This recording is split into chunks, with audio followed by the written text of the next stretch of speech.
ఇది నేను ఎందుకు ఇంతగా చెప్తున్నానంటే, మనము కూడా రణభూమిలో ఉన్నామని దేవుని వాక్యం అనేక పర్యాయాలు సాక్ష్యం ఇచ్చింది. మనం పోరాడుతున్నామని మస్తు సార్లు చూపించాను మీకు. ఎఫెసీ పత్రిక 6:12 మనము పోరాడున్నది శరీరులతో కాదు అన్నాడు. అంటే పోరాటంలో ఉన్నామని చెప్తున్నాడు. మనం పోరాడుతున్నది శరీరులతో కాదు, ప్రధానులతోను, అధికారులతోను, ప్రస్తుత అంధకార సంబంధులకు, లోకనాథులతోను, ఆకాశ మండలమందున దురాత్మల సమూహములతోనూ మనం పోరాడుచున్నాము. మన ప్రత్యర్థి ఒకడు కాదు, గుంపులు గుంపులు ఉన్నాయనేది దేవుని వాక్య సత్యం. ఇది ఒక్క చోటేనా? ఇంకెక్కడన్నా రాయబడి ఉందా మన పోరాటాన్ని గురించి? ఇరుకు మార్గమున ప్రవేశింప పోరాడండి అన్నాడు. చాలామంది అందులో ప్రవేశింపజూతురు కానీ వారి వలన కాదు అన్నాడు. పౌలు అన్నాడు, మంచి పోరాటము పోరాడి తిని, నా పరుగు కడమిట్టించి తిని, నా విశ్వాసం కాపాడుకుంటుని, ఇక మీదట నా కొరకు నీతి కిరీటం ఉంచబడి ఉన్నది అన్నాడు. ఇక్కడ పౌలు పోరాటాన్ని గురించి మాట్లాడాడు. మళ్ళీ మరో చోట అంటాడు, తిమోతిలో, జట్టి అయిన వాడు పోరాడినప్పుడు నియమ ప్రకారం పోరాడకుంటే వానికి కిరీటం దొరకదంటాడు. ఇది కూడా పోరాటాన్ని కూర్చే మాట. ఇవన్నీ లేఖనంలో నుంచే నేను ఎత్తి చెప్పిన విషయాలు. సైనికుడు ఎవడు కూడా యుద్ధరంగంలోకి ప్రవేశించేటప్పుడు తన దండులో చేర్చుకున్న వారిని సంతోషపెట్టవాలని ఈ జీవన వ్యాపారములలో చిక్కుకొనడు అని మాట్లాడాడు. ఇట్లా అనేక వచనాలు మన పోరాట జీవితాన్ని గురించి రాయబడి ఉన్నాయి.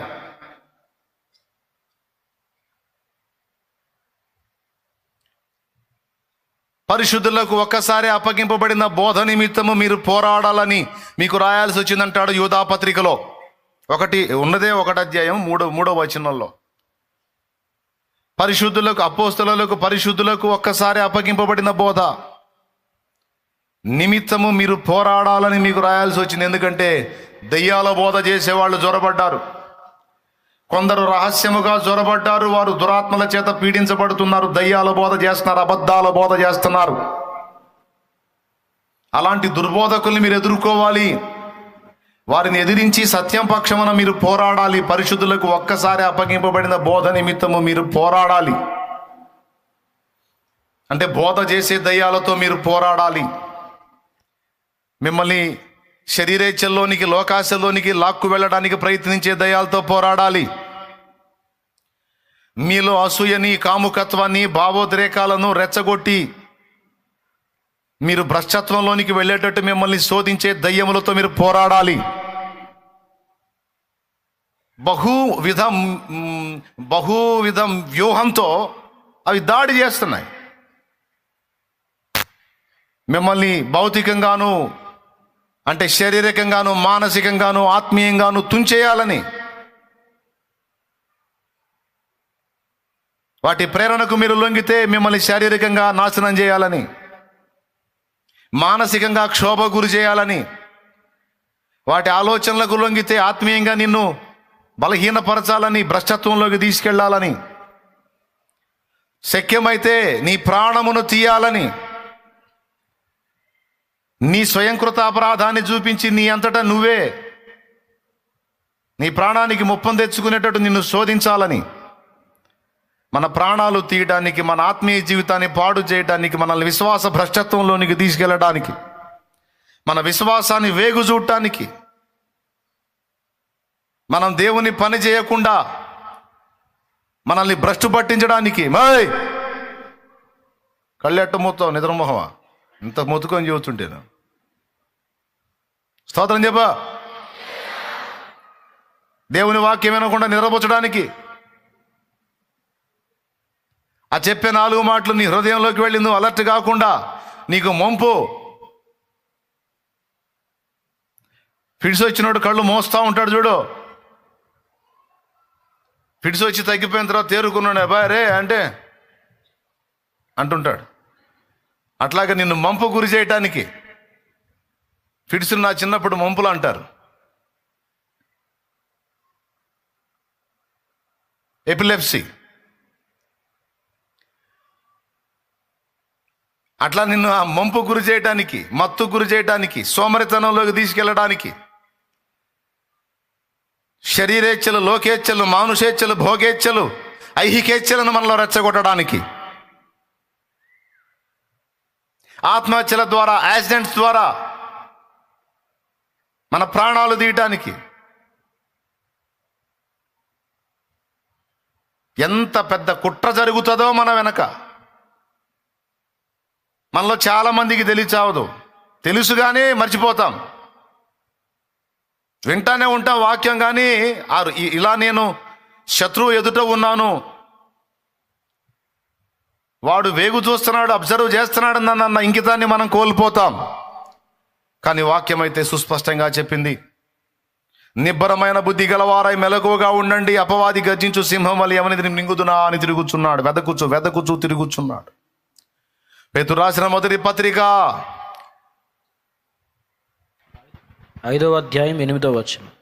తెలుసు మీకు, వెళ్ళిపోతారు, సరిపోయింది. ఇక వచనం ఏముందో ముందే చెప్పేశాను, నాకు వెళ్ళి చూడండి. నిబ్బరమైన బుద్ధి గలవారే మెలకుగా ఉండండి, మీ విరోధి అయిన అపవాది, అంటే మీ శత్రువైన అపవాది గర్జించు సింహం వలె ఎవరిని మృంగుదునా అని వెదకుచూ తిరుగుచున్నాడు. వాడు నాయకుడు కష్టపడుతున్నాడు, వాడి దూతలు కష్టపడుతున్నారు, మొత్తం టీం అంతా పోరాడుతుంది మనల్ని అన్ని విధాల దెబ్బతీయటానికి. ఎట్లనో దేవుని మహాకృప మనల్ని ఆవరించి, ఆ మహాదేవుడక మనల్ని కాయుచున్నవాడు, మనం మంపులమై ఉన్నా, మనం నిద్రమొఖాలు వేసుకొని నిద్రమత్తులమై ఉన్నా, ఆయన చురుకుగా ఉండి నిరంతరం మనల్ని కాపాడుతున్నాడు కనుక బతికి బట్టగట్టి తిరుగుతున్నాం. లేకపోతే ఎప్పుడో కథ క్లైమాక్స్కి అయిపోయేది. శాశ్వతమైన ప్రేమతో నిన్ను ప్రేమించుచున్నాను, పర్వతములు తొలగినను, మెట్టలు తత్తరిలినను, నా కృప నిన్ను విడిచిపోదు, నిన్ను కాపాడువాడు కొనకడు, నిద్రపోడు అన్న వాగ్దానాలు మనకిచ్చి, మన మత్తులమై ఉన్న ఆయన మత్తుడై ఉండకుండా ఆయన నిరంతరం మనల్ని కాస్తున్నాడు. మనం నిద్రపోతున్న ఆయన మేల్కొని ఉన్నాడు. ఎందుకు చెప్తున్నానంటే, మనకి శత్రు సమూహం ఒకటి ఉంది. ఒకప్పుడు ఆ సమూహంలో వాటి పెత్తనం కింద మనం బతికిన వాళ్ళం. ఇప్పుడు వాటి పెత్తనం కింద నుంచి బయటకు వచ్చేసాం, జీవం గల దేవుని పెత్తనం కిందికి వచ్చాం, దేవుని రాజ్య సభ్యులమయ్యాం, దేవుని సంబంధులమయ్యాం, దత్తపుత్రాత్మను పొందిన వారమై, దాస్యపు ఆత్మ నుండి విడుదల పొంది దత్తపుత్రాత్మను పొందిన వారమై దేవుని కుమారులము కుమార్తెలమయ్యాం విశ్వాసమును బట్టి. ఏ విశ్వాసము మనకు అన్ని రకాల ఆధిక్యతలు తెచ్చిపెట్టిందో ఆ విశ్వాసాన్ని దెబ్బతీయటానికి కుట్రలు జరుగుతాయి. మనల్ని విశ్వాస భ్రష్టత్వంలోనికి తీసుకెళ్ళటానికి కుట్రలు జరుగుతాయి. అందుకే పౌలు అన్నాడు, మంచి పోరాటం పోరాడాను, నా విశ్వాసానికి ఎన్ని రకాల ఉపద్రవాలు వచ్చినా, ఎన్ని సవాళ్ళు వచ్చినా అన్నిటిని అధిగమించి నా విశ్వాసాన్ని అయితే ఇప్పటి వరకు కాపాడుకొని ఉన్నాను, ఇక మీదట నాకు నీతి కిరీటం ఉంది అన్నాడు. ఆ నీతి గల న్యాయాధిపతి నాకే కాదు, తనను ప్రేమించే వాళ్ళందరికీ కూడా ఇస్తాడనే మాట ఆయన మాట్లాడతాడు. ప్రియమైన దేవుని బిడ్డలారా, అచ్చంగా దేవుని రాజ్యంలో చేర్చబడిన మన పతనాన్ని ఆశిస్తూ నిరంతరం సాతానుని, దురాత్మలను ఆవాహనం చేసి శత్రు వినాశయ అని మన మీద ప్రయోగించేటువంటి మనుషులు ఉండనే ఉన్నారు. మన నాశనాన్ని కోరి, మనకు తెలియదు, వాడికి మనకు ఆస్తి తగాదాలు లేవు, పాడు లేదు, వాడెవడో మనం ఎవరో తెలియదు, కానీ వాడు నిద్రాహారాలు మానేస్తాడు, అవసరమైతే మనుష్య మాంసం తింటాడు, అసహ్యమైనవి తింటాడు. ఇవన్నీ ఎందుకంటే సాతానును మెప్పించడానికి, ఒప్పించడానికి. ఇన్ని చేసి వాడు చేసేది ఏందో తెలుసా? భూమి మీద దేవుని పిల్లలు, దైవజనులు, దేవుని పాత్రలు దెబ్బతినాలి, సాతాను రాజ్యం స్థిరపడాలి, దైవరాజ్యం విచ్ఛిన్నమైపోవాలని వాళ్ళు నిరంతరం దుష్టుని సేవిస్తూ, ఆహ్వానిస్తూ దేవుని పిల్లల మీద నిరంతరం అదొక విధమైన దాడి. అలాంటి విజ్ఞాపనకర్తలను ఏర్పరచుకున్నాడు సాతాను మనుషుల్లోనే. కొంతమంది అయితే మనుషులు తమంతటా తామే తమ ఆత్మలను అప్పజెప్పుకున్నారని తెలుసా మీకు? సాతాను పిలిచి తమ ఆత్మను అప్పజెప్పుకున్న వాళ్ళు ఉన్నారు.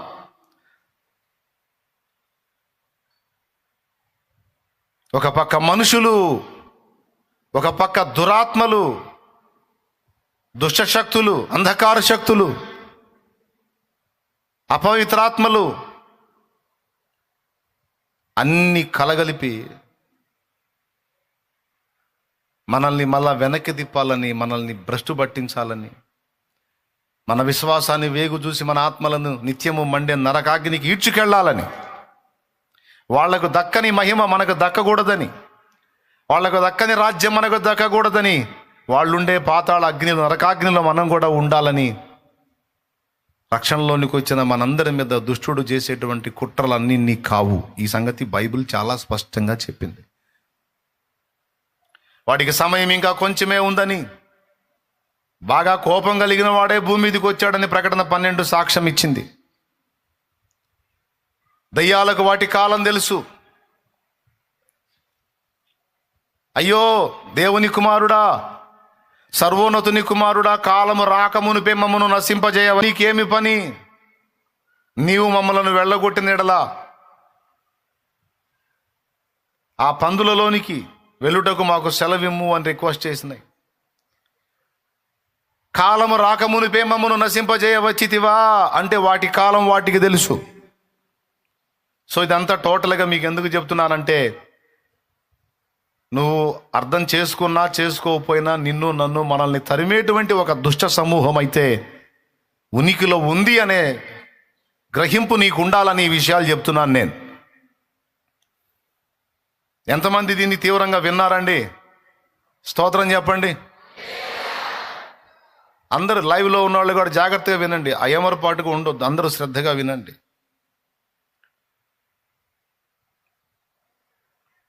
మనల్ని అన్ని విధాల అణచివేయాలని జరుగుతున్న కుట్రలు విఫలమైపోతున్నాయి.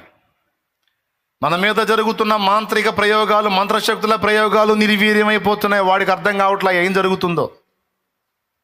కష్టపడి ప్రయోగాలు చేస్తూ ఉన్నారు కానీ వాళ్ళ ముఖమే పగులుతుంది, మనకేం కావటల్లా. ఎందుకు? అగ్ని ప్రాకారమై ఉన్నాడు. అగ్ని ప్రాకారమై ఉన్నాడు.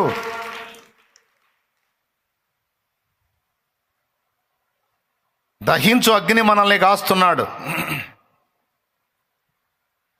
ఆయన రక్తపు కోటలో మనల్ని దాచుకున్నాడు, రెక్కల నీడలో దాచుకున్నాడు, చంకనెత్తుకున్నాడు, లేకపోతే అవుట్.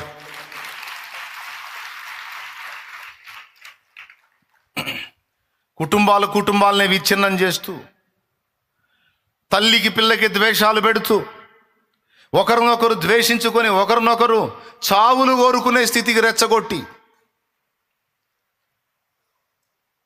ఘోరమైన పరిస్థితులు ఈరోజు కుటుంబ జీవనాల్లో వచ్చేటట్టు చేస్తూ ఉన్నాడు వాడు. మన చేత నిర్లక్ష్యంగా మంపుగా ఉండేటట్టు చేసి మన ప్రాణాలు మన చేతులారా మనమే పోగొట్టుకునేటట్టు వాడు కుట్ర పన్నుతున్నాడు. పోయిన ఆదివారం చెప్పా, మళ్ళీ ఇప్పుడు కూడా చెప్తున్నా. ఇప్పుడు ₹1,00,000 పెట్టి బైక్ కొన్నాడు, హెల్మెట్ ఎంత అయితే? ఎంత? మంచి క్వాలిటీ అంటే 2,000 పెడితే సూపర్ ఫస్ట్ క్లాస్ హెల్మెట్ వచ్చింది. కనీసం ₹1,000 పెడితే మామూలు దానిలో వచ్చింది. ఈ 1,00,000 పెట్టి బైక్ కొంటాడు కానీ ₹1,000 పెట్టి హెల్మెట్ కొన్నాడు. ఒకవేళ కొన్నా, ఇప్పుడు బైక్తో పాటు హెల్మెట్ ఇస్తున్నారులే, ఇచ్చినా తీసుకెళ్ళి దాన్ని ఇంట్లో పెట్టి దూపమేస్తాడు తప్ప తలకాయకి పెట్టుకోడు. మరి కొనుక్కొచ్చుకుంది దేనికి? నువ్వు ఇంట్లో పెట్టుకునే దాన్ని దేనికో తగిలిచ్చి రోజు దండం పెట్టుకోవడానికా? ఎందుకయ్యా నువ్వు తెచ్చుకున్నావు దాన్ని?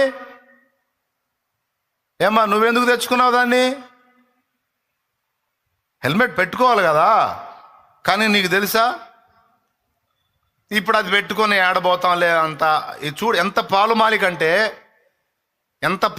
కంటే నెంబర్ 1 సోమరులు అనమాట. మిమ్మల్ని గాలిలో పెట్టుకోని చెబుతున్నాను నేను. తిట్టేనని అనుకోవద్దు.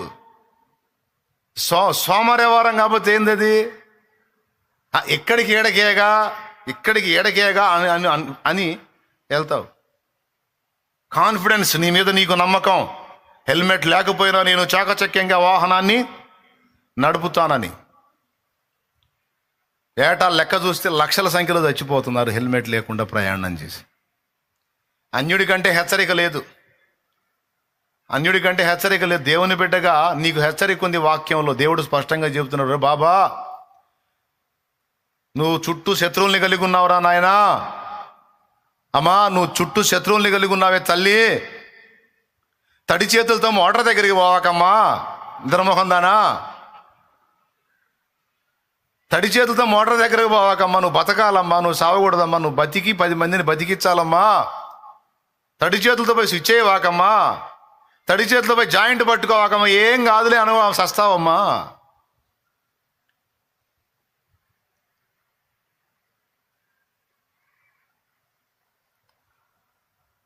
చూసుకోమ్మా కొంచెం చుట్టూ, నీ వంతు నువ్వు మెళకువగలిగి ఉండు అన్నా. మనం ఎంత కాపాడుకోవాలనుకున్న దేవుడు కాపాడకపోతే మనం ఏడ బతుకుతాం అన్నా అంటారా? కాదని నేను అన్నానా? అయితే ఆయన ఏమన్నాడు మరి వాక్యంలో? బుద్ధిహీనముగా ఉండొద్దు అన్నాడు కదా. దేవుడే కాపాడతాడని నువ్వు నిద్రమోహం వేసుకొని తిరిగితే ఎట్లాగండి? గాల్లో దీపం పెట్టావు, దేవుడు సత్యవంతుడు వెలిగిస్తాడంతే అన్నావు, మరి నీకు చేతులు ఇచ్చింది ఎందుకు? కనీసం అడ్డం పెట్టమని కదా. నువ్వు చేతులు వెనక్కి పెడితే ఎట్లా? ఇక్కడ గమనించాలి, నువ్వు ఉండాల్సిన మెళకువలో నువ్వు ఉండాలి. ఏమరుపాటుగా ఉండొద్దు, ప్రాణాలు కోల్పోవద్దు. అది నీకైనా నాకే ఎవరికైనా.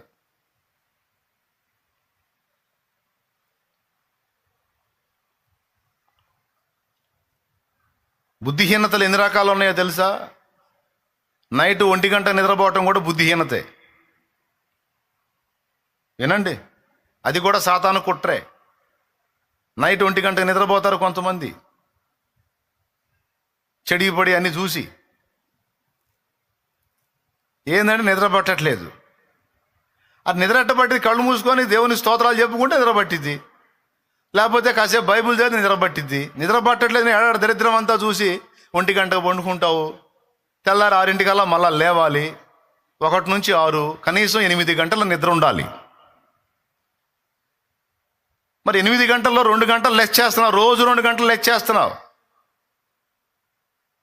మరి ఆ 2 గంటలు ఎట్లా కవర్ అవ్వాలి?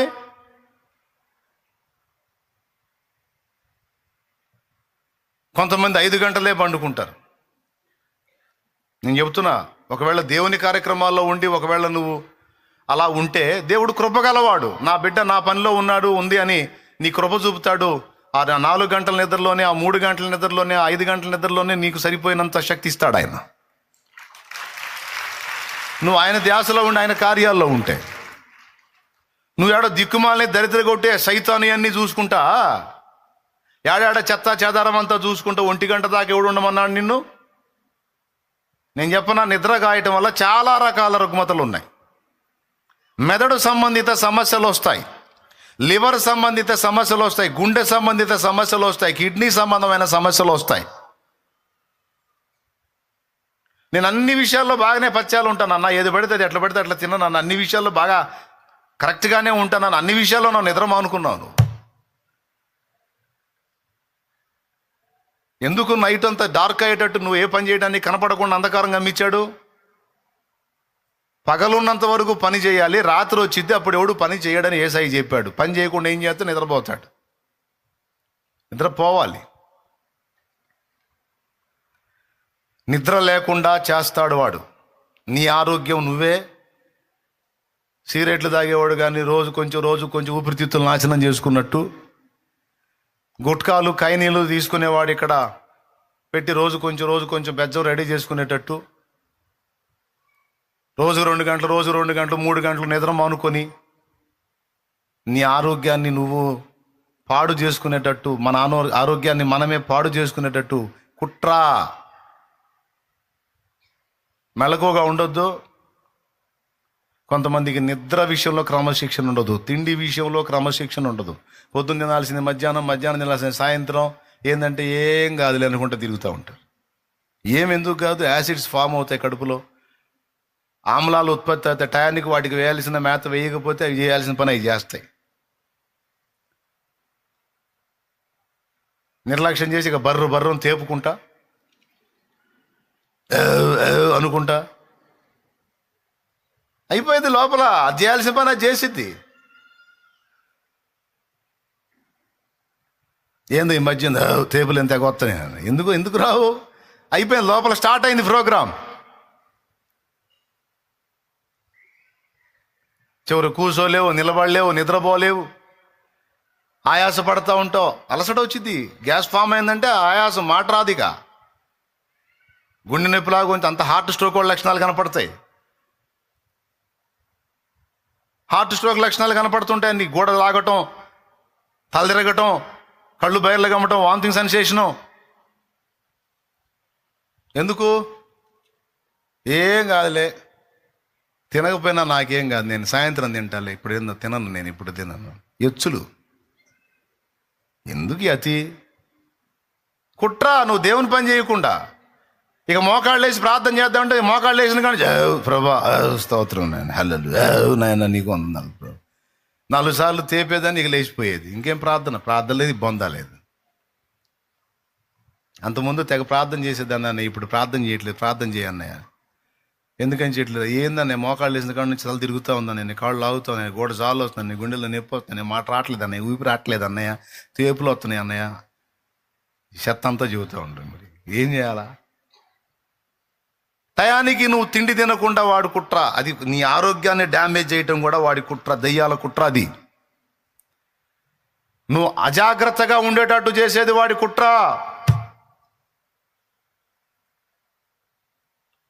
ఎందుకంటే మన ఆరోగ్యాన్ని మన చేతులతో మనమే నాశనం చేసుకునేటట్టు వాడు మనల్ని శోధిస్తాడు. మన ప్రాణాలు మనమే నిర్లక్ష్యం చేత పోగొట్టుకునేటట్టు వాడు శోధిస్తాడు. బుద్ధి జ్ఞానం ఉండొద్దు మనకి, మీకంటలేదు, మనకంటున్నాను నేను. ఒక పక్క వాక్యం స్పష్టంగా అరే నీ చుట్టూ శత్రువు లేరా బాబు నిన్ను నాశనం చేయాలని. అమ్మా నీ చుట్టూ శత్రువు లేనా తల్లి, నువ్వు దేవుని బిడ్డవమ్మా, నీ చుట్టూ శత్రువు లేనమ్మా, దుష్టశక్తులు ఉన్నారు, మనుషులు ఉన్నారు, నీ చుట్టూ గట్టున్నారమ్మా నిన్ను పాడు చేయాలని. శారీరకంగా, మానసికంగా. కొంతమందికి సమస్య ఘోరంత అయితే వాడు ఆలోచన కొండంత. ఇంత సమస్య, దానికి ఇంత ఆలోచన, వాడే సైతానుగాడే అద్దెసుకొచ్చేదే. అయ్యా ఇంత జరిగింది, ఎట్లా అది మళ్ళీ ఆలోచన చేసి డీల్ చేసి ఇంత సమస్య, అది ఘోరంత సమస్య, దానికి బుర్రంతా వాసిపోయేటట్టు ఆలోచించి మోకం ఇంతలావున ఉబ్బిద్ది. ఎందుకు? మానసిక ఒత్తిడి. చిన్నదానికే కృంగిపోయే మనసున్న వాళ్ళకి పదే అలాంటి న్యూస్లు వచ్చేటట్టు చేసి, మానసిక ఒత్తిడి కూడా కొన్ని రోగాల కారణం. కావాలంటే పోయి నేను చెప్పిన నిజమో కాదో డాక్టర్లను అడుక్కోండి, పోయి చెప్తారు. మానసిక ఒత్తిడి కొన్ని రోగాల కారణం, ఈ అజాగ్రత్తలు కొన్ని రోగాల కారణం.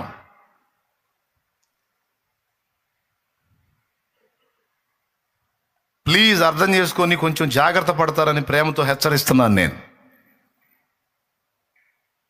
ఆత్మీయ జీవితాన్ని దెబ్బతీయడానికి మళ్ళీ అటు వస్తాడు, మళ్ళా వాడు ఇటు చిక్కితే ఇటు, శారీరకంగా చిక్కితే శారీరకంగా, మానసికంగా చిక్కితే మానసికంగా, ఆత్మీయంగా చిక్కితే ఆత్మీయంగా. అపరాధ భావాన్ని తీసుకొచ్చి పెడతాడు. ఊరికి అపరాధివి, నువ్వు తేడా, నీ ఆలోచనలు మంచి కాదు, నీ తలంపులు మంచి కాదు, నీ క్రియలు మంచి కాదు, నువ్వు మంచోడివి కాదు కాబట్టి నీ కర్మెట్ట కాలుతుంది, ఇంకా కాలిద్ది, ఇంకా అయిపోయింది, నీ చరిత్ర క్లోజ్. నువ్వు మంచిదానివి కాదు కాబట్టి నీ కర్మెట్లా కాలింది, ఇంకా అయిద్దని మనస్సుని కృంగదీసి కనీసం ఆత్మీయ జీవితంలో కూడా ప్రశాంతంగా ఉండకుండా అన్ని విధాలా మనం డిస్టర్బ్ అయ్యేటట్టు ఎంత కుట్ర, ఎంత దాడి. నేను చెప్పే కాదా?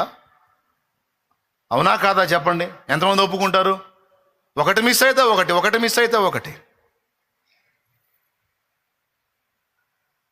ఇవన్నీ ఉనికిలో ఉన్నాయని గ్రహించండి, జాగ్రత్త పడండి.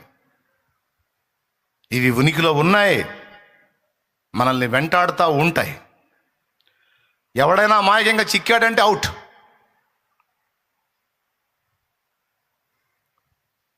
గొంతు మీద కత్తి పెట్టితే ఎంత కావాలంటే అంత ఇస్తాం.